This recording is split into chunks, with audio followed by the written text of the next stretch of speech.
Selamat malam Aumania. Selamat datang di Midnight Live episode 36. Malam ini kita kembali ke setelan pabrik. Masih dengan saya presenter utama kesayangan Anda, Valentinus Reza, yang bakal bawain berita-berita utama. Tapi kadang masih belum jadi perhatian bersama. Bisa aja saya. Langsung saja kita mulai, inilah Midnight Live.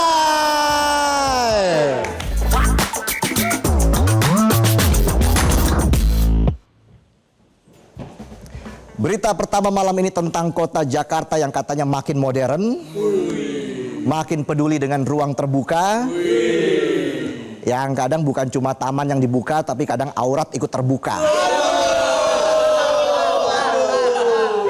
Jadi sudah beberapa waktu ini taman di Jakarta dibuka 24 jam.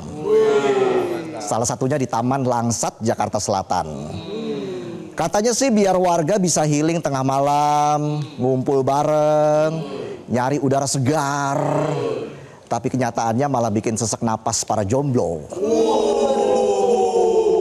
Tapi memang taman jadi ramai, bukan ramai karena bunga. Tapi ramai sama yang lagi bucin. Para jomblo mikirnya taman dibuka 24 jam. Bisa jadi tempat nyari inspirasi bikin caption puitis malam-malam. Berharap dapat ketenangan, malah ngelihat banyak pasangan yang tidak jelas statusnya tapi lengketnya udah bisa ngalahin super glue. Malam-malam ya kan? Adem ya kan? Gelap ya kan? Remang-remang ya kan? Pohon rindang ya kan? Lihat bangku taman ada dua sejoli lagi pegangan tangan. Lagi pelukan. Pangku-pangkuan. Bangku taman yang sempit berasa kasur king size. Uye. Sementara jomblo ke taman sendirian kedinginan. Gak ada tangan yang dipegang. Cuma modal cilok buat ngangetin badan. Penonton banget ini mah. Efisiensi. Padahal Gubernur DKI Jakarta Mas Pramono Anung bilang membuka taman kota 24 jam tujuannya agar kota ramah dan inklusif. Nyatanya yang makin inklusif malah gaya pacaran. Sambil dengerin Spotify gratisan. Terus gombal-gombalan. Sayang, dempet-dempetan di Transjakarta aja aku jabanin. Apalagi kamu, bakal aku kawinin. Dasar buaya. Kita balik lagi ke Taman Langsat terkait urusan pengawasan taman. Satpol PP bilang itu ranah Dinas Pertamanan. Di sisi lain Dinas Pertamanan bilang, loh kok gitu? Kami kan fokusnya ke tanaman, bukan pelukan dan pangkuan. Ini koordinasi antar instansi apa tenis meja? Kok tanggung jawab di pingpong, solusinya kosong.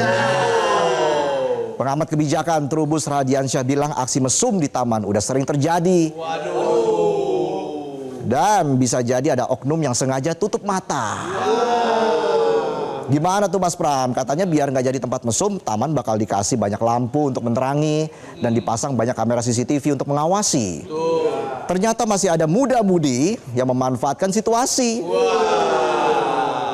Sementara itu anggota DPRD DKI Jakarta lewat Agus Hamonangan protes. Ini contoh kebijakan populis tanpa pengawasan.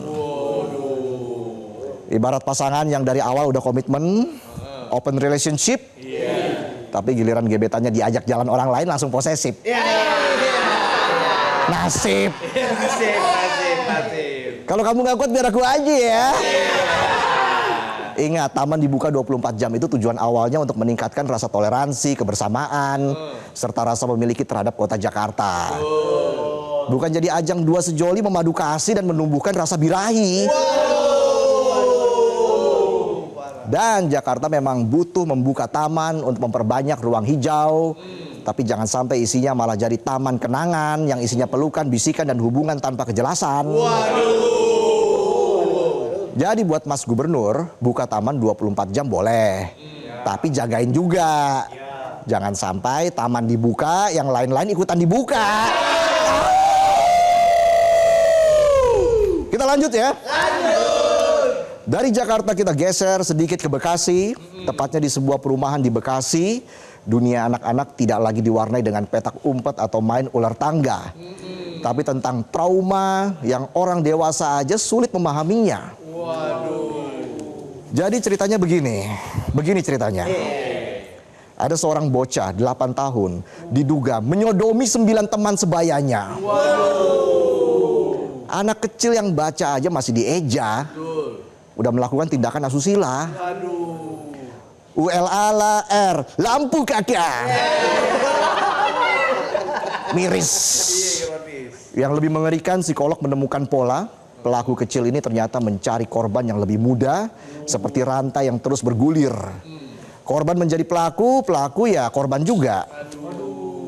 Kita yang sudah dewasa pun bertanya-tanya, dari mana seorang anak 8 tahun kenal dengan tindakan tabu itu? Jawabannya mungkin ada di gadget yang kita berikan pada mereka tanpa pengawasan.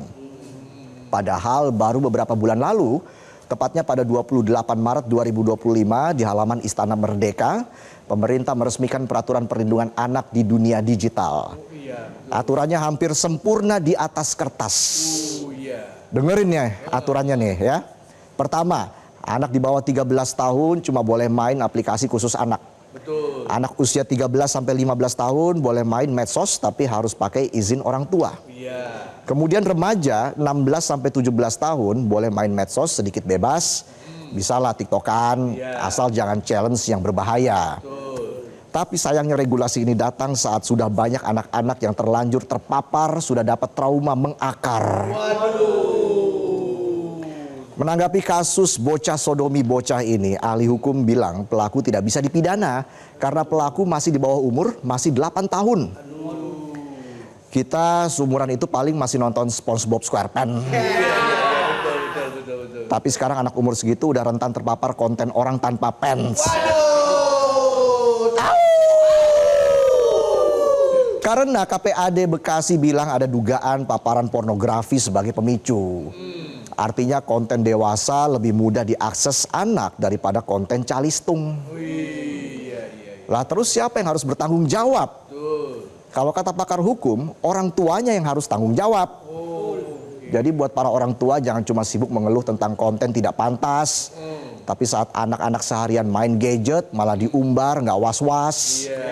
Bisa jadi anak-anak diam karena asik mengakses konten praktikum reproduksi di HP ortunya. Yang passwordnya cuma 12345 atau 54321 atau nolnya 5 kali. Gampang banget ya. Jadi dejavu saya. Ingat, kemajuan teknologi memang harus diikuti, tapi jangan sampai anak Anda lebih cepat dididik algoritma sosial media daripada guru di sekolah. Mengembalikan kepolosan anak yang sudah hilang mungkin susah, tapi kita bisa mulai dari mengawasi apa yang mereka tonton dan membatasi apa yang mereka akses. Sebelum rantai setan ini memakan korban berikutnya. Buat para orang tua di luar sana, jangan karena sibuk dengan gadget Anda sendiri, Anda lupa mengawasi asupan konten untuk sang buah hati. Bapaknya sibuk winner-winner chicken dinner. Anaknya sibuk buka situs gak bener. Ingat, konten bahaya bisa diberi batas, tapi tangisan dan trauma si kecil akan tetap membekas. Oke, kita lanjut lagi. Masih soal masalah anak-anak, tapi kali ini soal pendidikan mereka, yaitu hak untuk bisa mendapat sekolah. Katanya sekolah itu tempat mendidik karakter. Tapi kok malah mirip drama korupsi edisi miniseri. Ada amplop, alamat palsu, dan jualan kursi. Ngomongin sekolah, by the way, SPMB 2025 baru aja dibuka. Tapi baru episode pembukaan udah ada aroma jual beli kursi. Dugaan jual beli kursi salah satunya terjadi pada SPMB SMP di Bandung, Jawa Barat. Kata wali kota Bandung, harga kursinya 5-8 juta rupiah. Itu bangku sekolah apa bangku konser? Tribun Tengah tuh biasanya. Ada 4 sekolah yang dicurigai terlibat tapi nama sekolahnya masih dirahasiakan. Kalau si Suka dan puting sapi aja diblur, apalagi praktek curang sekolah makin ditutupi. Kalau benar terbukti yang dapat kursi bukan anak yang berprestasi, tapi anak yang orang tuanya jago negosiasi. Tawar-menawar harga pas, anak bisa masuk kelas. Gak cuma beli kursi, pihak Kemendikbudrismen bahkan menemukan indikasi pemalsuan domisili. Demi dapat sekolah negeri bergengsi, alamat bisa diganti. Bilangnya tinggal di seberang sekolah, pas disurvei seberang sekolah kantor lurah. Dan rumahnya ternyata di luar kota. Alamat palsu ternyata juga ada ya. Ada alamat palsu dan juga alamat asli. Memang asli dan palsu ini kerap jadi perdebatan akhir-akhir ini. Kan nggak cuma alamat asli yang alamat yang asli atau yang palsu kan. Duit juga ada. Duit asli, duit palsu. Ijazah juga. Jadi SPMB ini seleksi siswa, apa seleksi calon koruptor pemula. Asal ortu bisa nego, kenal calo, aturan dan akhlak masa bodoh. Kalau praktek begini dibiarin, anak yang benar-benar pinter, jujur, belajar tiap hari, bisa-bisa gigit jari karena ortunya nggak punya koneksi. Masuk sekolah sudah kayak simulasi sistem tender. Pokoknya kami minta 5 triliun ya. Dejavu saya. Bukan lelang proyek rumah tapak, tapi lelang masa depan anak. Jadi jangan heran kalau 15 sampai 20 tahun lagi, anak-anak yang sekarang dibelikan kursi, berpotensi duduk lagi di kursi interogasi. Kalau nanti makin bobrok, jangan hanya bisa salahkan sistem. Tapi pertanyakan juga moral orang tua yang semakin melempem. Bisa aja saya. Pendidikan itu seharusnya menjadikan anak sebagai bekal masa depan Indonesia emas. Tapi kalau seleksinya diwarnai praktek culas, kita harus khawatir yang terwujud justru Indonesia cemas. Oke, kita masih ada satu berita lagi. Dari permasalahan karakter bocah hingga cari sekolah, sadar atau nggak sadar, semua itu karena zaman sekarang semua serba online. Kerja online, belanja online, sekolah online, cari jodoh online. Keranjang kuningnya kakak. Bahkan tindakan tidak terpuji juga dipicu karena kebanyakan online. Tapi nggak jarang pas kita lagi butuh malah offline semua. Bukan karena websitenya kena ban, tapi karena habis masa aktif kuota internet. Kuota masih banyak ya, beli 20 giga. Yang kepake cuma 3 giga. Tahu-tahu 17 giga sisanya hilang tanpa aba-aba. Mirip temen yang bayar utangnya nyicil. Tapi baru sekali nyicil udah ngilang. Tahu-tahu upload di IG, posting foto after party. Captionnya late post. Masih ke bawah vibes canggu, chaos tapi syadu. Gaya elit, bayar utang sulit. Kacau. Balik lagi masalah kuota yang ternyata nggak cuma merugikan pengguna, tapi juga merugikan negara. Jadi menurut Indonesia Audit Watch, perkara kuota hangus ini bikin negara rugi sampai 63 triliun rupiah per tahun. Bayangin 63 triliun rupiah. Kalau dibeliin kota nih ya. Ya ngapain juga dibeliin kota ya. Mending buat gue bisa nyapres gue. Menanggapi hal ini, anggota Komisi 1 DPR RI Okta Kumala Dewi bilang ini bukan cuma merugikan masyarakat, tapi juga melanggar prinsip akuntabilitas publik. Kita udah bingung dari kapan tahu, anggota dewannya baru tahu. Bisa aja dia. Dan spotlightnya langsung ke perusahaan penyedia layanan yang beroperasi di bawah perusahaan BUMN.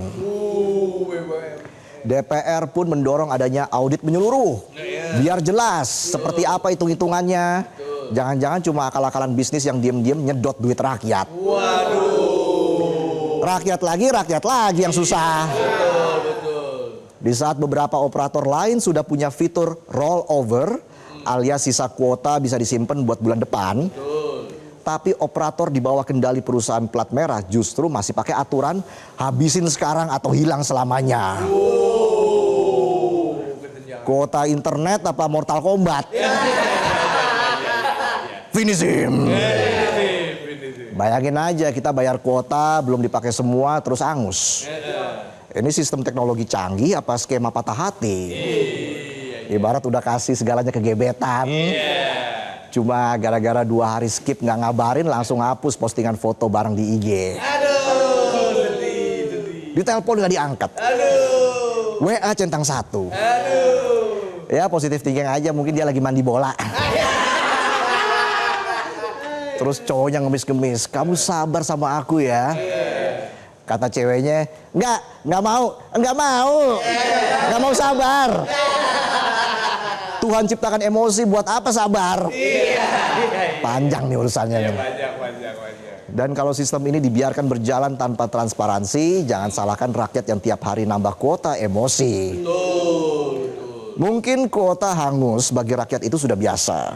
Tapi kalau sudah bikin negara rugi dan pemerintah masih diam saja, kalian luar biasa.